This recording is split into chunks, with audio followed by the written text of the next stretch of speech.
My name is Lexi from Western States CAT, and in this video, I'm going to show you how to buy a planned maintenance kit using PCC. So here we are on the homepage of parts.cat.com. As you can see, the first place we're going to click is categories from the drop-down menu, and then we're going to click planned maintenance kits. From here, if we're buying them for a specific piece of equipment that we've inputted, we'd want to select the equipment here. I'm going to pick this excavator. Now I'm going to select the PM kit. I'm going to choose a 1,000 hour interval PM kit. From here, I'm going to see the skill level required to do this interval, and I'm also going to see a description of what's needed.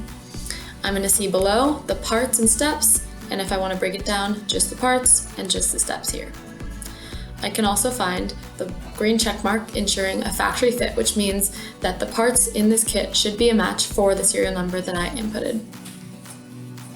Next, I would just add all to cart, and that is how you can buy a PM kit using PCC. Thanks for watching this video.